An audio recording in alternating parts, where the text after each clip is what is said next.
सुप्रभात। संत तुकाराम जी। संत तुकाराम जी एक सदगृहस्थ थे।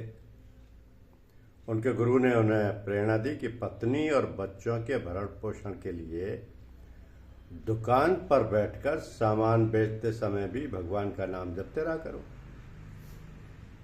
किसी गरीब एवं असहाय की सेवा सहायता के लिए हमेशा तत्पर रहा करो। ईश्वर के नाम के जाप और मानव सेवा से ही तुम्हारा कल्याण हो जाएगा। एक दिन दरिद्र जैसा दिखने वाला कोई व्यक्ति उनकी दुकान पर आया। चावल का भाव पूछने के बाद निराश होकर वो दुकान से वापस लौटने लगा। तुकाराम ने पूछा, भैया चावल नहीं लिए? क्या सोचकर लौटने लगे?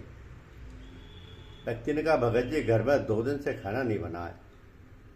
लकड़ी बेचकर ये कौड़ियाँ मिली हैं, इनके बदले इतना चावल नहीं मिलेगा जिससे मैं पत्नी और बच्चों का पेट भर सकूं। अब और लकड़ियां जंगल से काट कर लाऊंगा, तब उन्हें बेचकर चावल लेने आऊंगा। संत तुकाराम का हृदय करुणा से भर उठा।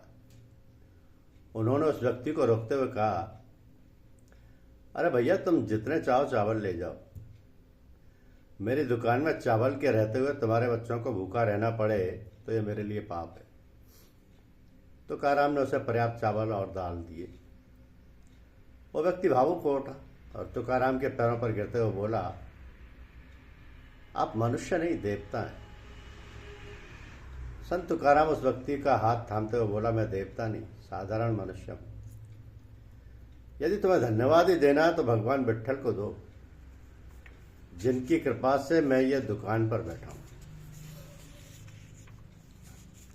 देखिए, सबके शरीर के भीतर हृदय में विराजमान परम विशुद्ध प्रकाश में ज्ञान स्वरूप पर ब्रह्म परमात्मा, जिनको सब प्रकार के दोषों से रहित होते हुए आंतरिक अभ्यासी साधक ही जान सकते हैं, वे परमात्मा सदैव सत्य भाषण, तत्पश्चर्या, संयम और स्वार्थ त्याग तथा ब्रह्मचर्य के पालन से उत्पन्न यथार्थ ज्ञान द्वारा ही प्राप्त हो सकते हैं।